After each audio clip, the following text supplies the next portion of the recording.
especialidades y para los cirujanos también, para que entiendan cómo funciona el proceso de una evaluación cardiovascular.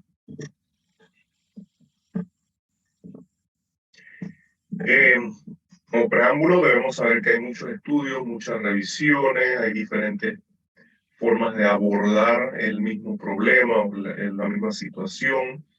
Y en esta clase nos vamos a enfocar en las guías del ACC y del AHA, que son las que utilizamos básicamente en el continente americano. También se pueden utilizar las guías europeas, pero eso depende de la preferencia del que vaya a dar la clase o del especialista.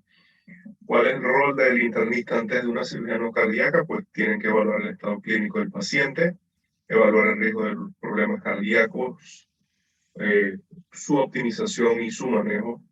Y es muy importante la comunicación con los anestesiólogos y con los cirujanos, porque ellos son los que van a estar en primera línea al momento de la cirugía.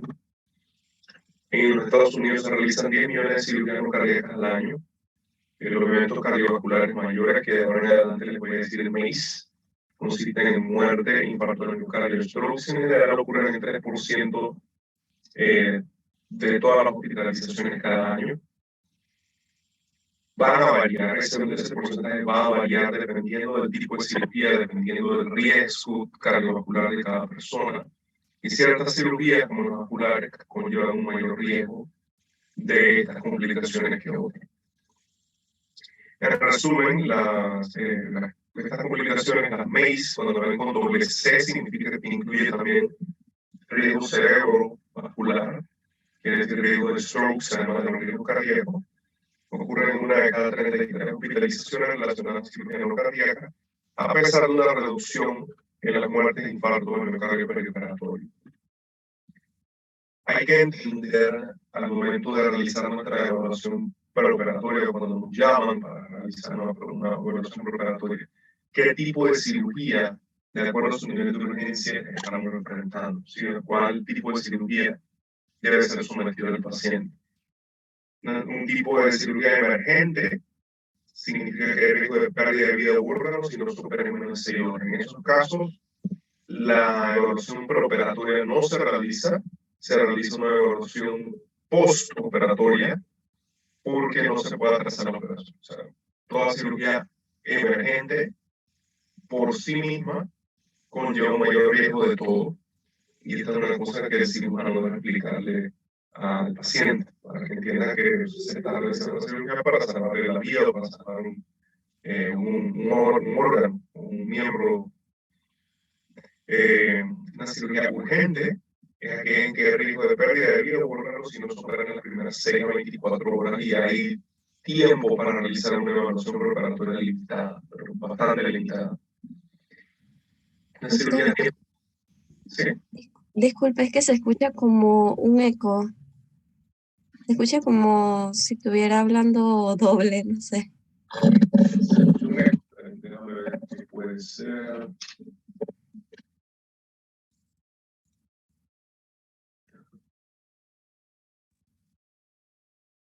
¿Se escucha mejor ahora o se sigue escuchando igual?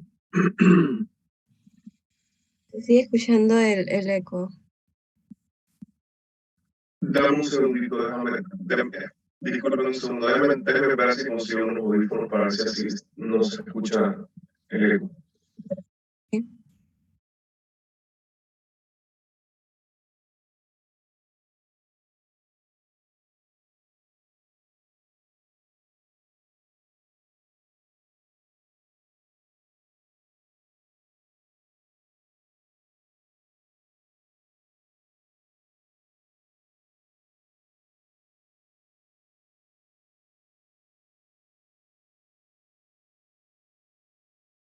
Ahora sí, doctor, se escucha mejor. Sí, era que no tenía audífonos puestos. Bueno, estábamos por la cirugía a tiempo sensible, que es una cirugía, por ejemplo, las cirugías oncológicas, en las que un retraso de entre unas 6 semanas puede provocar resultados adversos. Y las cirugías electivas, que son, para ponerles un ejemplo, cirugía plástica, puede atrasarse hasta 1 año sin afectar resultados.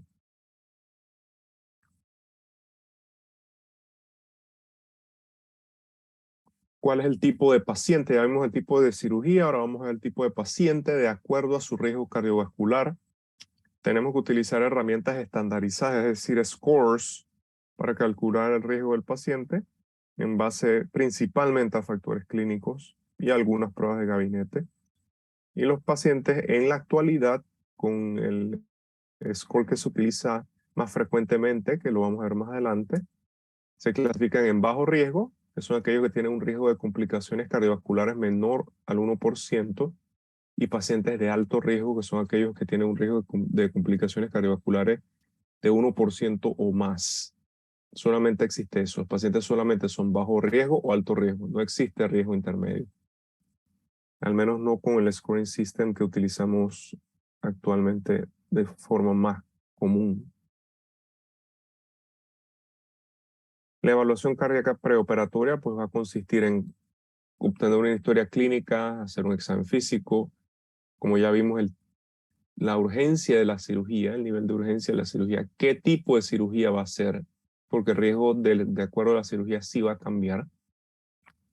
Los factores de riesgo clínicos que tenga el paciente, el estado funcional, la capacidad de hacer ejercicio del paciente medida en METs y otras pruebas cardíacas, dependiendo de si son necesarias o no. También tenemos que tomar en cuenta qué tratamiento médico está recibiendo el paciente, si está en beta bloqueantes, estatinas, si está recibiendo terapia antiplaquetaria dual, si está recibiendo anticoagulación, por el motivo que sea. Y las herramientas de evaluación de riesgo que yo les había mencionado, pues hay una herramienta clásica que es los criterios de Goldman, salió publicada en el 77. Está el Revised Cardiac Risk Index, que es lo que nosotros utilizamos muy comúnmente en cardiología para hacer nuestras evaluaciones cardiovasculares preoperatorias. La primera versión fue publicada en el 99 y han habido pequeñas modificaciones y pequeños ajustes, pero básicamente se ha mantenido igual desde ese momento. Y es la que se utiliza en las guías del ACC y del AHA principalmente. Están también el scoring system del American College of Surgeons, que es mucho más comprensivo, pero es mucho más difícil y más engorroso utilizar en la práctica clínica diaria porque tiene como 20 ítems que los vamos a ver más adelante. También está incluido en las guías del ACC, pero en la práctica clínica no se utiliza tanto porque no es tan fácil hacerlo en la cabecera del paciente como el RCRI. Y están los criterios de Gupta que están basados en el RCRI, pero no han sido validados mucho y por eso no se utilizan de una manera tan extensa como el RCRI.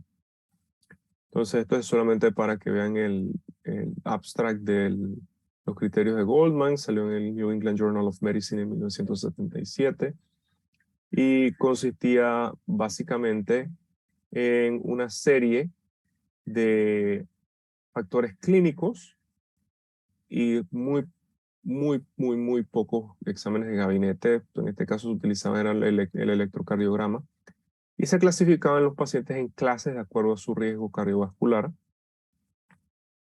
Entre mayor era la clase, que iba del 1 al 4, mayor era el riesgo del paciente de sufrir complicaciones, pero esto ya no se utiliza, es nada más para que es una cosa de interés histórico, para que sepan que existió y de dónde surgió el concepto de obtener estos índices. Esta es el RCRI, que fue publicado por Lee y colaboradores en Circulation en el 99. Y aquí vamos a ver que utiliza factores de riesgo. Entonces, él toma en cuenta los tipos de cirugía, que los clasifican bajo y alto riesgo.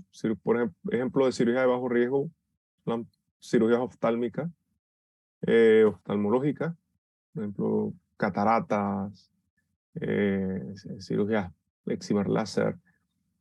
Cirugías de alto riesgo serían intraperitoneales, vascular periféricas, intratorácicas. Toma en cuenta si hay historia o no de isquemia cardíaca en el paciente, si hay historia de falla cardíaca, si hay historia de enfermedad cerebrovascular o strokes, si hay tratamiento con insulina durante el periodo preoperatorio, y si la creatinina es mayor a 2 miligramos por decilitro. De acuerdo a la cantidad de factores de riesgo, pues así se va a considerar al paciente. Si hay un factor de riesgo o menos, el paciente se considera de bajo riesgo cardiovascular. Si hay más de un factor de riesgo, o sea, 2 o más, ya se considera un paciente de alto riesgo. Y entre mayor sea la cantidad de factores de riesgo que el paciente tenga, pues así mismo va a ir aumentando el porcentaje, que significa cuál es el porcentaje de riesgo, el que venga a la derecha.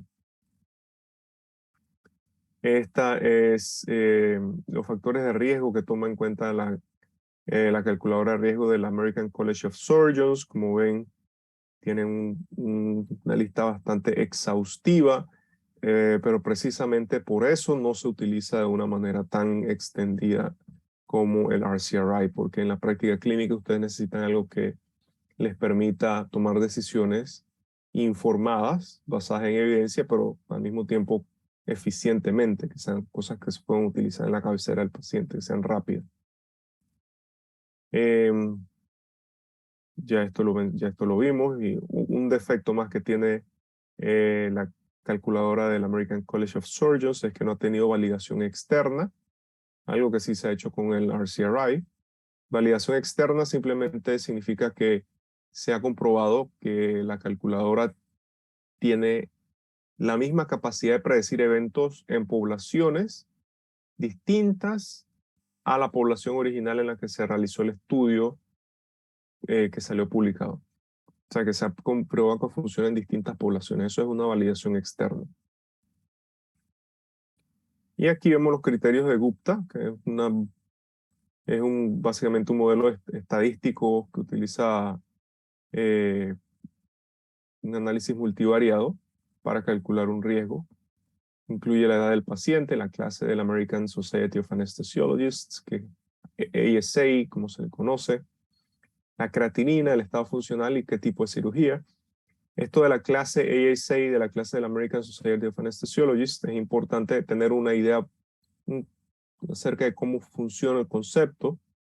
Una clasificación de 1 es un paciente saludable, si 2 es una enfermedad sistémica leve, por ejemplo, un paciente hipertenso que se controla con dieta, un diabético que se controla con dieta. La clasificación 3 sería una enfermedad sistémica, un paciente con una enfermedad sistémica severa, por ejemplo, un paciente con diabetes, un A1C que lo tenga una hemoglobina glicosilada que esté en 10 y que esté necesitando insulina, pues ese sería un paciente de clasificación 3.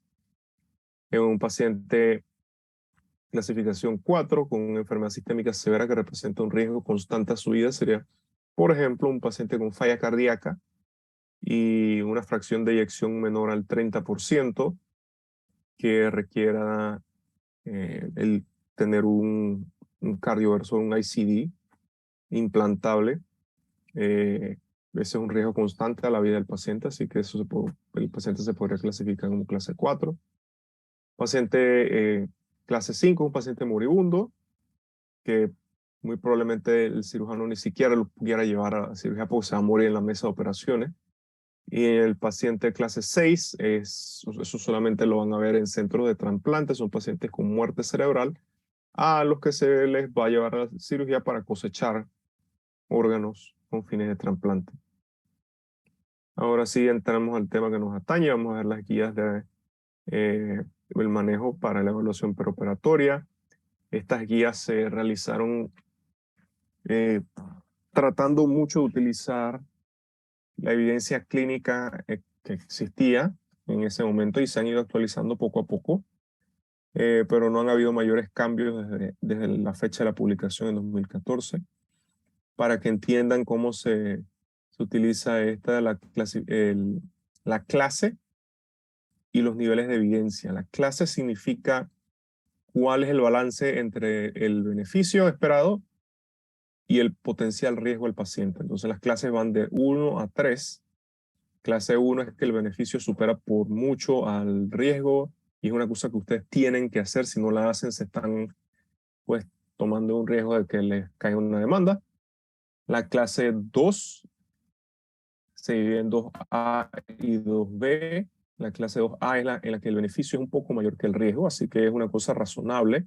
Clase 2B es en la que el beneficio puede ser igual o equivalente al riesgo. Y es una cosa que ustedes puedan realizar por prudencia si consideran que es necesario, pero nadie les va nadie les va a reclamar si no lo hacen, porque es una cosa que no está totalmente comprobado. Y clase 3 son cosas que definitivamente no tienen que hacer porque o no tienen ningún beneficio o pueden provocarle daños al paciente. Y vamos a ver un ejemplo de eso más adelante. Mientras que los niveles de evidencia se dividen en A, B y C. Y esto solamente se refiere a la calidad y a la cantidad de evidencia clínica disponible. Nivel A significa que existen varios estudios randomizados de alta calidad en distintas poblaciones que pues tienen los mismos resultados. Nivel B significa que hay estudios que hay cierta cantidad, una cantidad limitada de estudios randomizados que comprueban que lo que estamos recomendando pues tiene cierta base o cierta evidencia clínica, mientras que el nivel C pues usualmente se refiere a un consenso de los expertos en la materia o que hay muy poca evidencia que respalde la recomendación. La mayor parte de las recomendaciones que vamos a ver están entre nivel de evidencia B y C. Solamente hay una que es nivel A. Para que ustedes vean que es una cosa bastante transparente las recomendaciones que se realizan y que debe incentivarnos también a, bueno, a estudiar más, a ver qué estudios podemos realizar para mejorar los niveles de evidencia que tenemos disponibles. Entonces, el cálculo de riesgo para predecir la morbilidad cardíaca perioperativa, pues, básicamente utilizar índices de riesgo que ya discutimos, que el principal que vamos a utilizar es el RCRI, el Revised Cardiac Risk Index, y esto tiene un nivel de recomendación 2A, o sea que el beneficio supera el riesgo, ni un nivel de evidencia pues B, que quiere decir que existe cierta cantidad de estudios que lo han demostrado. Entonces, en pacientes con un bajo riesgo de complicaciones perioperatorias, no se recomienda pues realizar ningún estudio adicional, solamente se escribe que el paciente es de bajo riesgo y que pueden seguir adelante con la intervención. El típico caso es un paciente relativamente sano que se nos refiere para una evaluación cardíaca preoperatoria porque un oftalmólogo le quiere pues realizar una cirugía de catarata. Pues, eso no necesita más allá que una evaluación para ver, pues, de hecho, que el paciente sea de bajo riesgo, y si es de bajo riesgo, pues ya no hay necesidad de hacerle más nada. El paciente puede seguir adelante con su cirugía. No hay atraso y ustedes no están sometiendo a que el paciente o al sistema de salud pues realice gastos innecesarios. Para la evaluación del estado funcional, como le había dicho, pues hay que realizarlo utilizando los equivalentes metabólicos, los METs. Usualmente cuando un paciente tiene una capacidad de ejercicio de menor a 4 METs, pues ya hay problemas, eso se considera una muy baja capacidad de ejercicio. Ejemplo de 4 METs sería la capacidad del paciente de subir algunos escalones o de caminar en una carretera plana a más o menos 6 kilómetros por hora, que es un ritmo bastante lento. La capacidad de realizar actividades de la vida diaria en su casa, realizar un poquito de baile o golf, son cosas así. Mientras que un paciente que tenga mayor de 10 METs, una capacidad mayor de 10 METs, es un paciente que puede jugar o realizar actividades deportivas, si no necesariamente va a ser un atleta de alto rendimiento, no, pero puede realizar actividades deportivas, puede llevar una vida normal, y son pacientes que generalmente van a tener un riesgo bastante bajo. Para calcular esto, tenemos que utilizar una herramienta estandarizada también que se llama el DASI, que es el Duke Activity Status Index. Es un cuestionario que ustedes le tienen que hacer al paciente. No se lo pueden dar al paciente para que él mismo vaya eligiendo porque vamos a ver por qué en una diapositiva. Y dependiendo de las respuestas que el paciente les vaya dando, pues así mismo van a ir sumando la cantidad de puntos y el puntaje final les va a decir cuántos METs el paciente es capaz de realizar. Y este es un instrumento validado para poder entender cuál es la capacidad de ejercicio de nuestros pacientes. ¿Por qué no le pueden dar el DASI al paciente o crear un app en el celular y que el paciente vaya respondiendo las preguntas y con eso ahorrarse tiempo? Pues porque los pacientes tienden a tener un concepto elevado acerca de su capacidad de ejercicio que no se corresponde con la realidad. Existe una discrepancia significativa entre la evaluación de la capacidad funcional realizada por un clínico versus la autoevaluación funcional del paciente utilizando herramientas validadas de evaluación preoperativa. En este caso se utilizó el mismo DASI. Ahora, si prestan atención a la gráfica que tenemos aquí, las barras azules corresponden con las respuestas que los pacientes daban, las barras rojas corresponden con las evaluaciones hacia los mismos pacientes realizadas por un clínico entrenado, y vemos cómo los pacientes, la mayoría tienden a pensar que tienen una capacidad excelente de hacer ejercicio cuando en realidad eso no se corresponde con la realidad.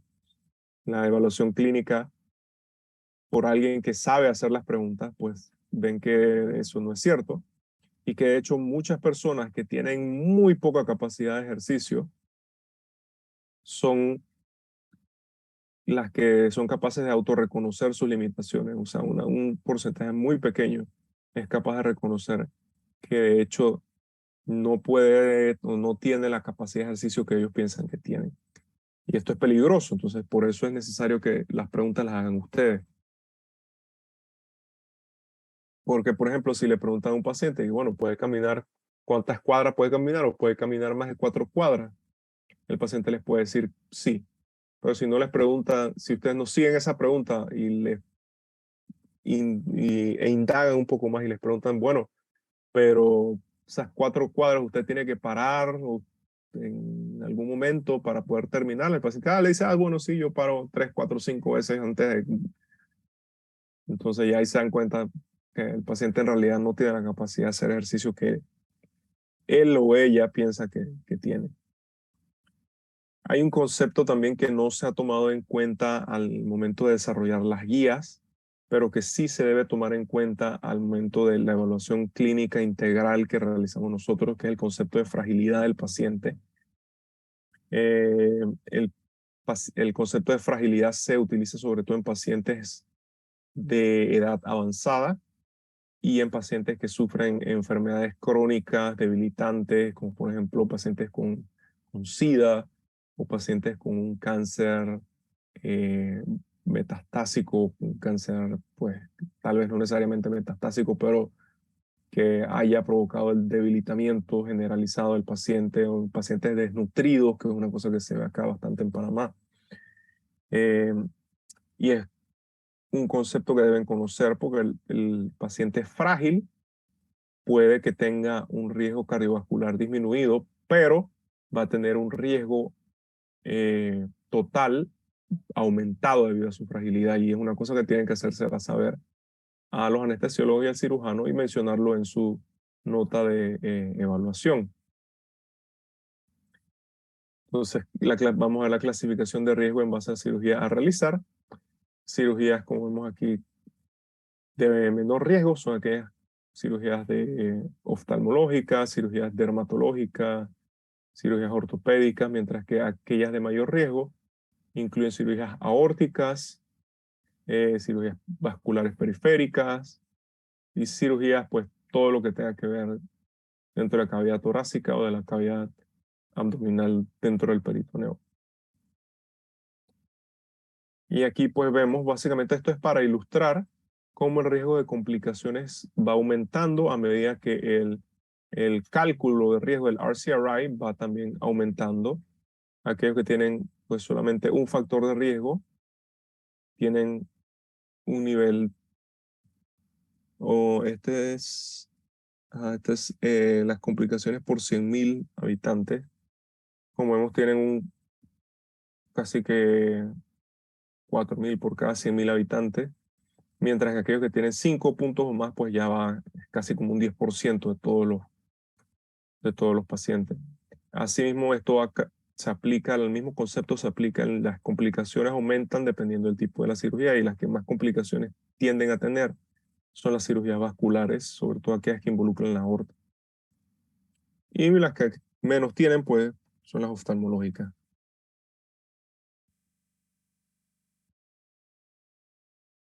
Este estudio fue realizado en pacientes que habían sufrido infarto.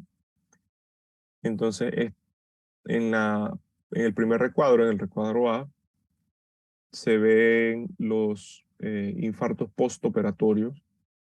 Y aquí vemos que después de los primeros 60 días, o sea, las primeras 8 semanas, después de un infarto, el riesgo de infarto postoperatorio disminuye significativamente. También hay una disminución en la mortalidad, pero no es tan marcada, no es tan marcada.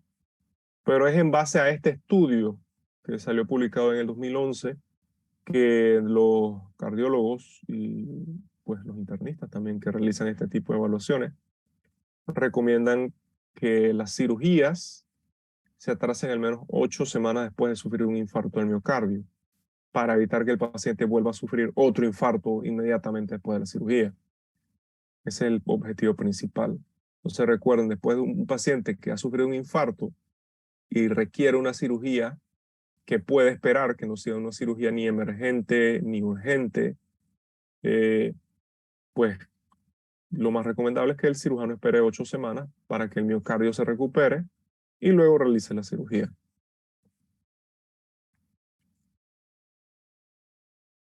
Ahora vamos a ver algunos aspectos acerca de la evaluación preoperatoria adicional. En pacientes con el electrocardiograma, es razonable obtenerlo en pacientes con enfermedad coronaria conocida, con historias de arritmias significativas. Cuando decimos arritmias significativas, pues no decimos que el paciente tiene 1 o 2 palpitaciones al año y le vamos a hacer eso. No, decimos que el paciente tiene fibrilación atrial conocida, que está descontrolada, o que tiene historia de arritmias ventriculares. Todo eso es importante. Entonces, esas son cosas que justifican realizar un electrocardiograma.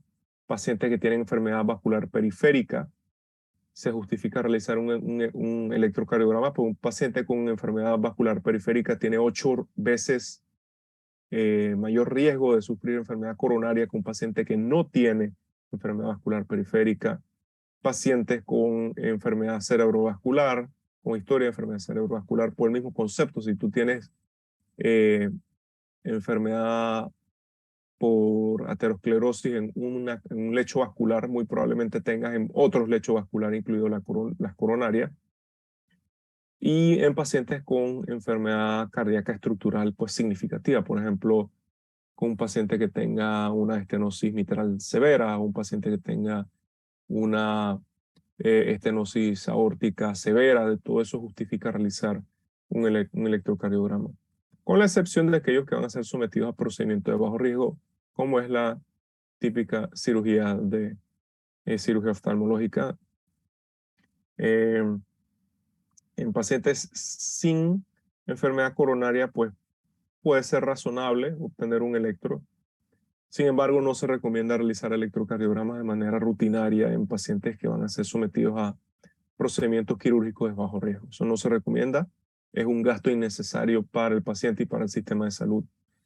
El principal valor de obtener un electro es que se puede utilizar como base y se puede comparar con los electros postoperatorios en caso de que sean necesarios electros postoperatorios, y pueden comparar si hay diferencias en los electrocardiogramas. Esto es muy útil para nosotros, los cardiólogos, para determinar si han habido cambios o no. Recuerden que no todos los pacientes van a tener un electrocardiograma de base completamente normal, ¿sí? Vigilancia y manejo de los infartos del miocardio perioperatorio. Pues básicamente si el paciente tiene síntomas, y esta es una diferencia principal entre las guías americanas y las guías canadienses, si el paciente tiene síntomas que sugieran isquemia, si comienza a desarrollar dolor en el pecho o se comienza a quejar de síntomas cardíacos, inclusive palpitaciones, pues se justifica que se obtenga medición de troponina para entender qué es lo que está pasando. Igual, si hay síntomas, pues obtener el electrocardiograma que se obtiene más rápido que la troponina.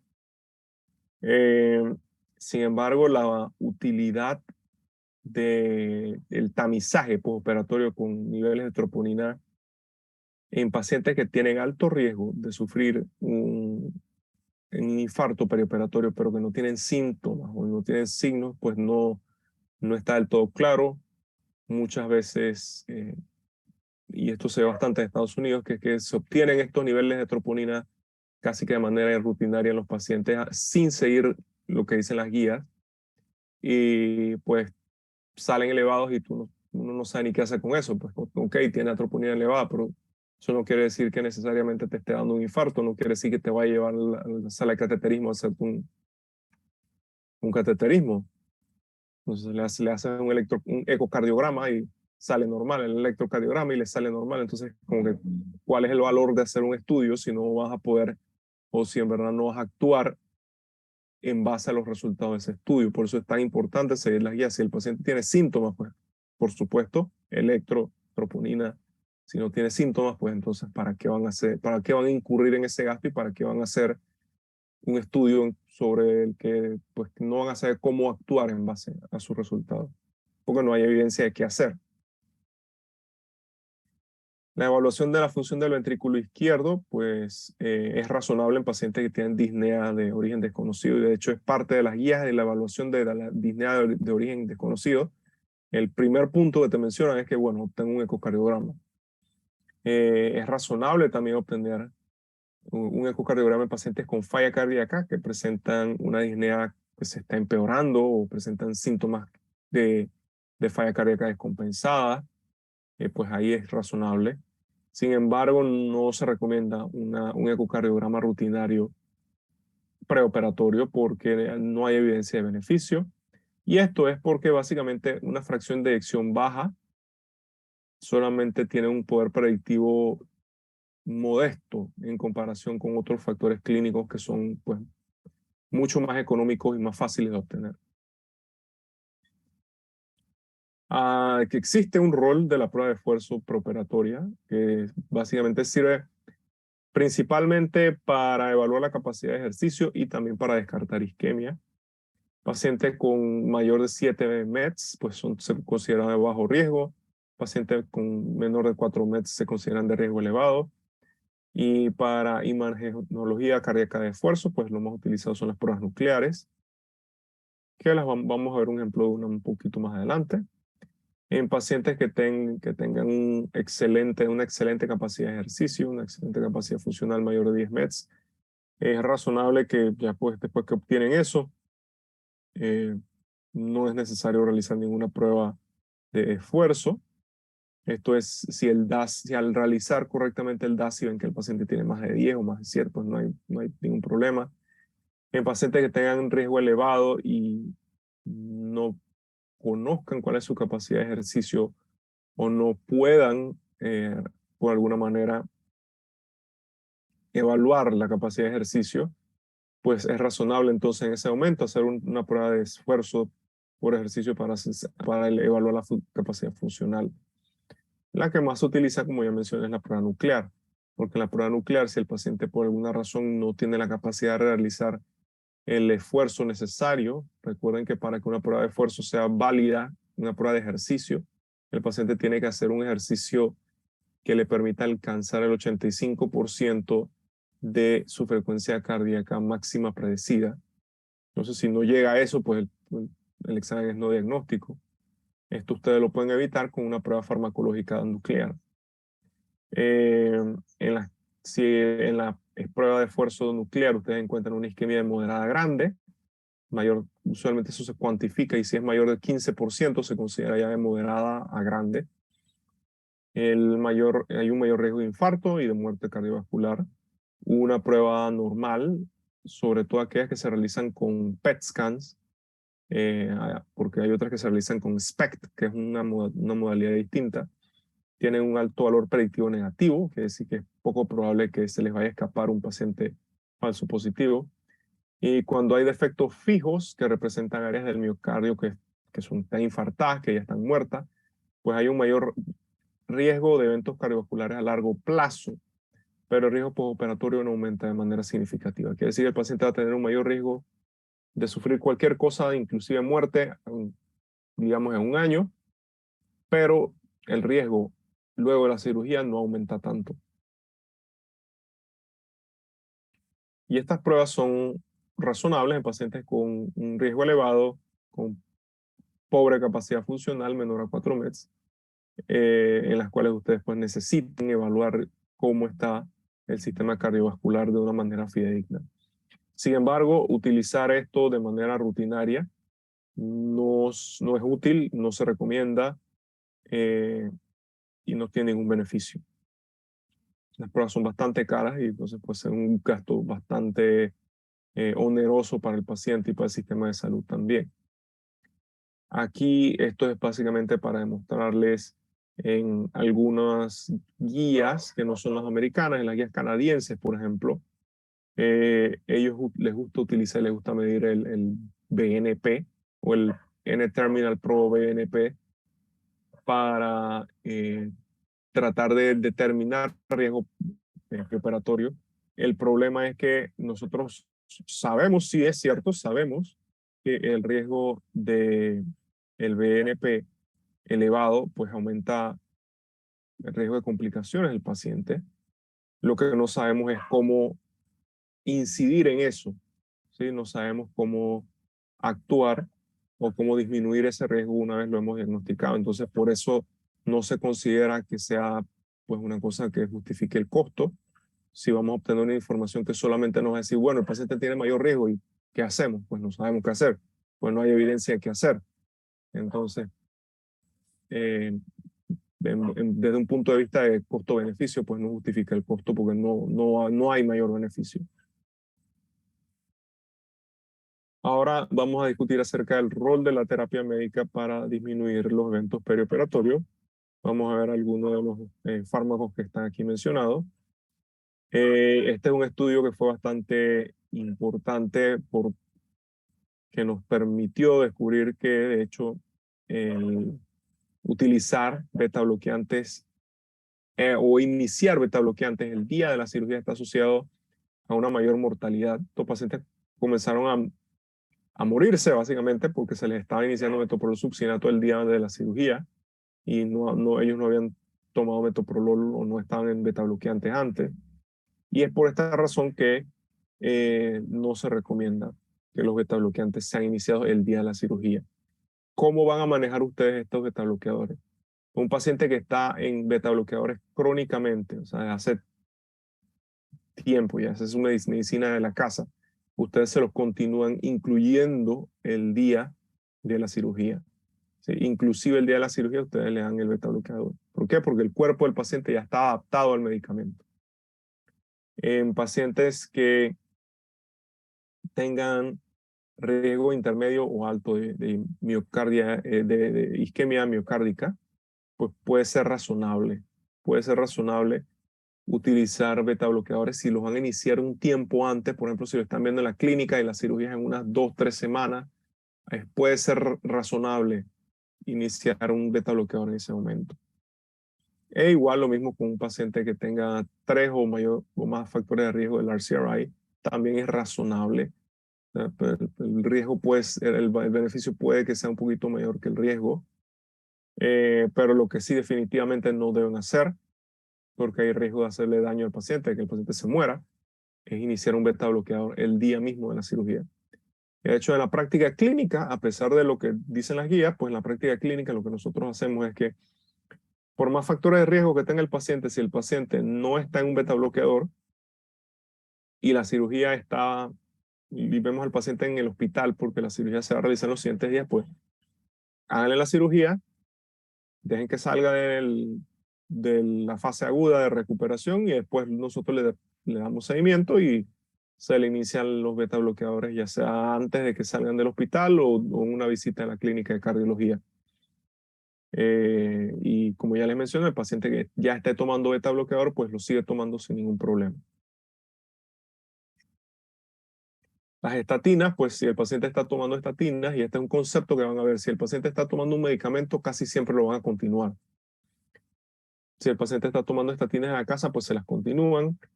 En pacientes que van a ser sometidos a cirugía vascular periférica, pues es razonable comenzarles las estatinas. Las estatinas no solamente tienen un efecto de disminución de lípidos, también tienen un efecto antiinflamatorio que se descubrió hace algunos años. Así que, pues, teóricamente puede ayudar a estabilizar las placas. Así que es razonable utilizarlo en cirugía vascular. Y en algunos casos las guías dicen que, bueno, puede que sea razonable, puede que se justifique utilizar las estatinas o comenzar estatinas en pacientes que vayan a ser sometidos a procedimientos de alto riesgo. Pero esta es una cosa que, en verdad, como ven, el nivel de evidencia no es muy bueno. El nivel de recomendación, pues la clase de recomendación, pues es 2B, que significa que puede o no estar el beneficio equivalente al riesgo. Entonces, como que no, eso casi no se utiliza en la práctica clínica. El uso perioperatorio de los IECA y de los ARA2, pues si el paciente estaba tomando IECA o estaba tomando ARA2 de manera perioperativa, pues es razonable continuarlos. En la práctica clínica, lo que nosotros hacemos es que si el paciente va a ser sometido a una cirugía en la que hay riesgo de sangrado masivo, o en la que vaya a haber riesgo de hipotensión, pues simple y sencillamente decimos a los cirujanos, bueno, paren el IECA o paren el ARA2, hagan la cirugía, y una vez el paciente ya está hemodinámicamente estable y no haya sangrado, pues lo reinician. Porque el problema es que, si ustedes recuerdan o si han tenido algo de experiencia con los IECA o con los ARA2, es que ellos actúan principalmente a nivel de los riñones.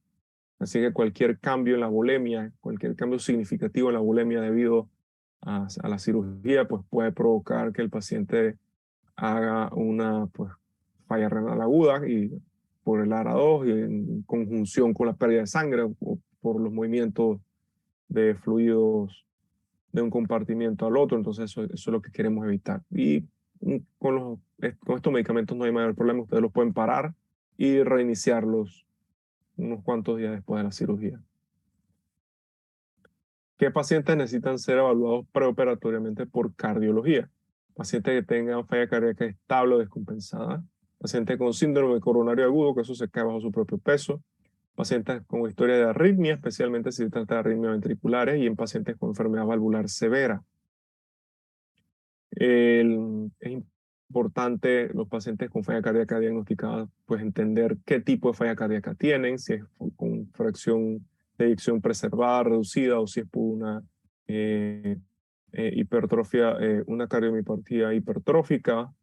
Se debe optimizar el manejo de la falla cardíaca lo más posible antes de cualquier cirugía electiva. Y una situación única ocurre en pacientes con falla cardíaca con fracción de eyección disminuida, ya que todos los anestésicos generales tienen un efecto inotrópico negativo, y los anestesiólogos, al ver o al tener la información acerca de cuál es la fracción de eyección del paciente, ellos pueden utilizar anestesia cardíaca, que no va a tener ese efecto inotrópico negativo y va a ser más seguro para el paciente. Los antiplaquetarios en el periodo perioperativo, los pacientes que están recibiendo aspirina como prevención secundaria, es decir, ya tuvieron un infarto o ya tuvieron un stroke y están tomando aspirina, deben continuar la aspirina a menos que el riesgo de sangrado sea prohibitivo. Que esto casi ya no se ve en los cirujanos han avanzado muchísimo en las técnicas quirúrgicas y en verdad muy pocas veces ellos piden que se pare la aspirina porque las técnicas quirúrgicas han avanzado muchísimo. En los pacientes a los que se han colocado stents de al menos segunda generación, porque ya hay de tercera generación y hay de hecho otras cosas adicionales. Recientemente ellos deben utilizar terapia antiplaquetaria dual con aspirina y clopidogrel u otro inhibidor de la P2Y12, por ejemplo el ticagrelor, por lo menos los 6 primeros meses. ¿Sí? Así que a menos que la cirugía sea una cosa de vida o muerte, el paciente va a tener que esperar 6 meses antes de ser sometido a cirugía. Porque con estos inhibidores de la P2Y12 sí van a tener sangrado y estos sí van a ser un problema para que los cirujanos obtengan hemostasia. La aspirina puede ser utilizada como prevención primaria, pero consistentemente se ha demostrado que el riesgo de sufrir un sangrado gastrointestinal es mayor que el potencial beneficio cardiovascular. Entonces, esto es solamente para que sepan los pacientes que están tomando aspirina preventiva, no les ha pasado nada, como dicen. Pues cuando esos pacientes me llegan a mi clínica de cardiología, pues yo les quito la aspirina, porque no se justifica que estén tomando eso si no han sufrido un evento cardiovascular o cerebrovascular previamente. Los anticoagulantes en el periodo perioperatorio, pues pacientes anticoagulantes, ya sea anticoagulantes directos o antagonistas de la vitamina K, como la warfarina, en especial aquellos que tienen fibrilación atrial con un alto riesgo de eventos tromboembólicos, es decir, un CHA2-VASc score que es mayor, tenemos que saber cómo manejarlos.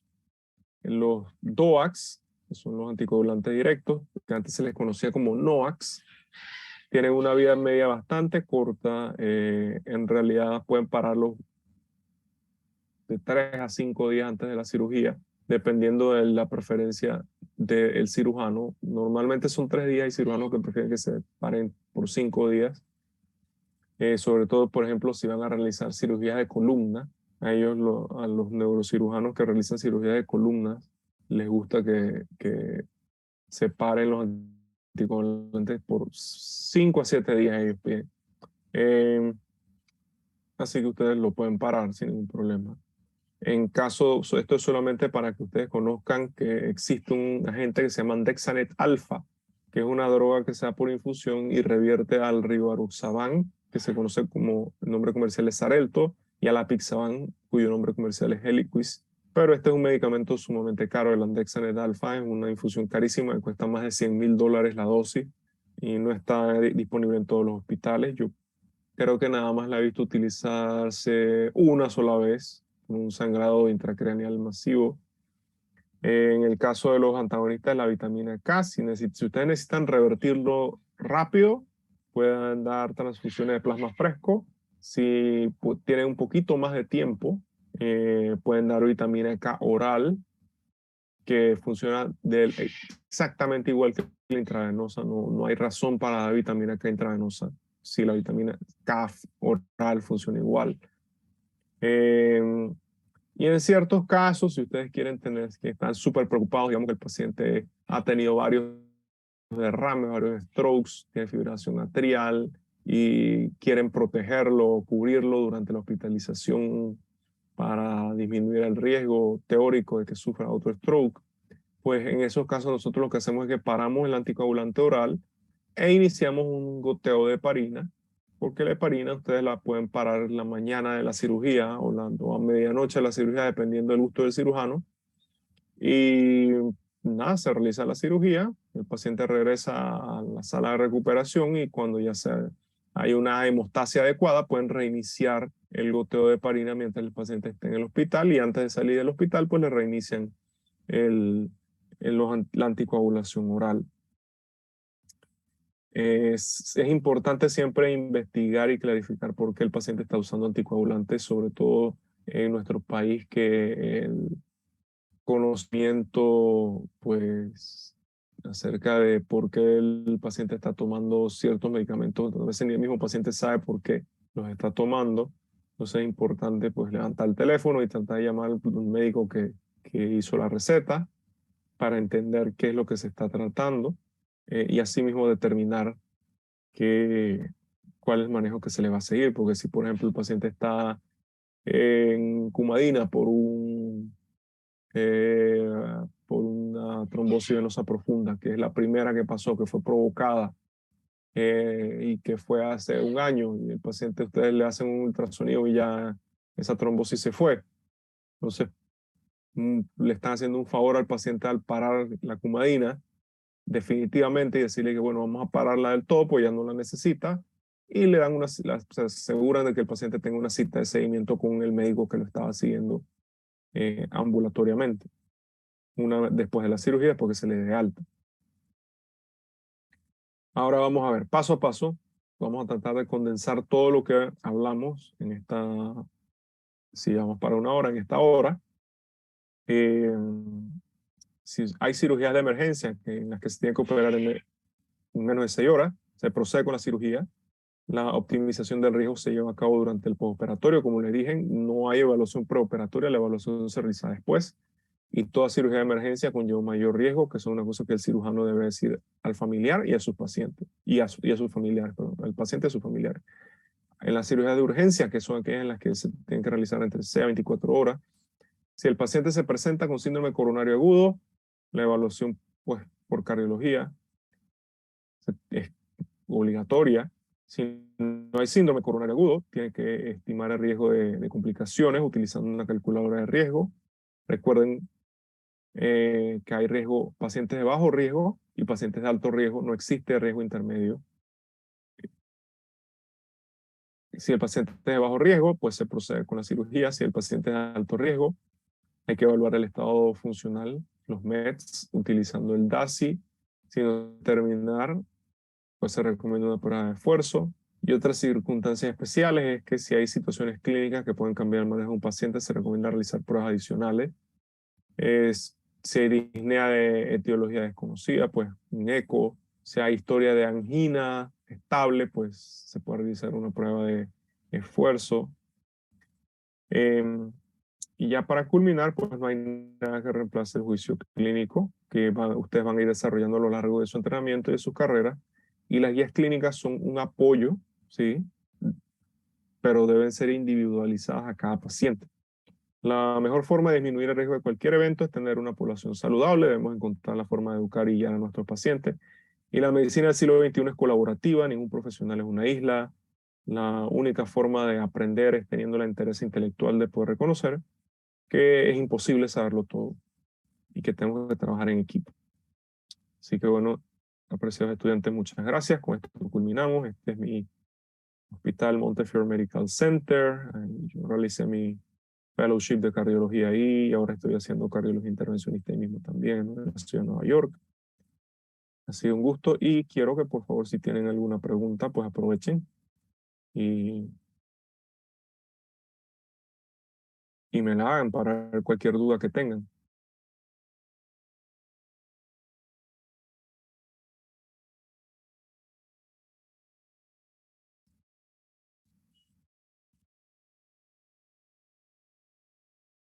Doctor, yo tengo una pregunta. Sí, dime, Daniela, ¿verdad? Anabel.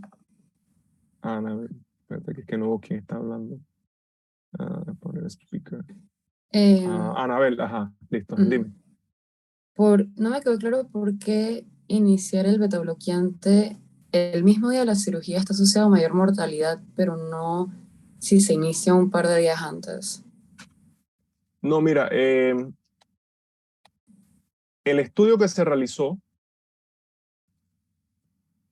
es básicamente lo que ellos estaban tratando de buscar era poder vender más el metoprolol succinato. Sí, porque el metoprolol succinato en ese momento era un medicamento nuevo.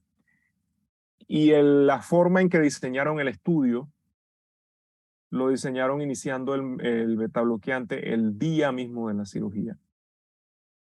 Los resultados que ellos encontraron no se los esperaban y en realidad nadie entiende de una manera definitiva por qué es que iniciar betabloqueadores el día de la cirugía tiene conlleva un mayor riesgo y tiene mayor riesgo de muerte para el paciente. Nadie entiende exactamente por qué sucede eso.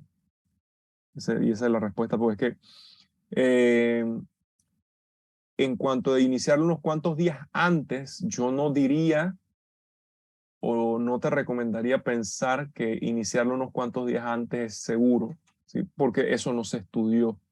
Las guías, y si tú, o sea, revisa las guías y déjame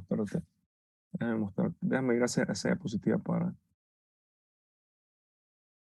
Pero muy buena pregunta. Las guías mismas te dicen, déjame, Voice Trial, aquí está. Ajá. Si tú ves acá, el nivel de evidencia, primero que esto es recomendación de expertos, ¿sí? Entonces, el nivel de evidencia no es muy convincente, no hay muchos estudios que de verdad apoyen esto.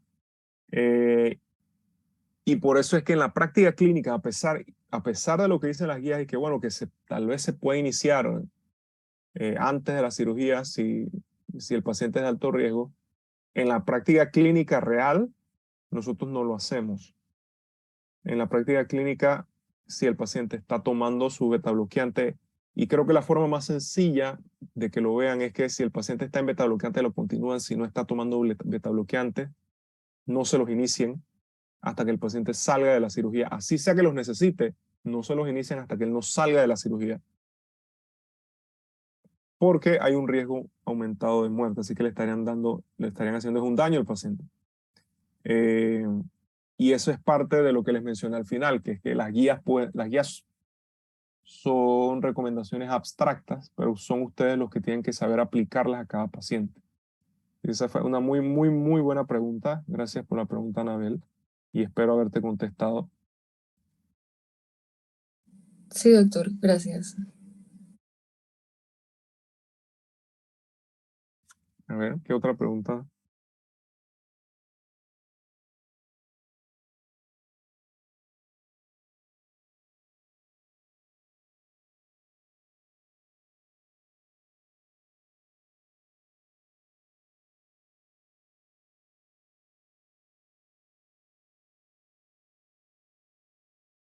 ¿Alguien más tiene alguna otra pregunta?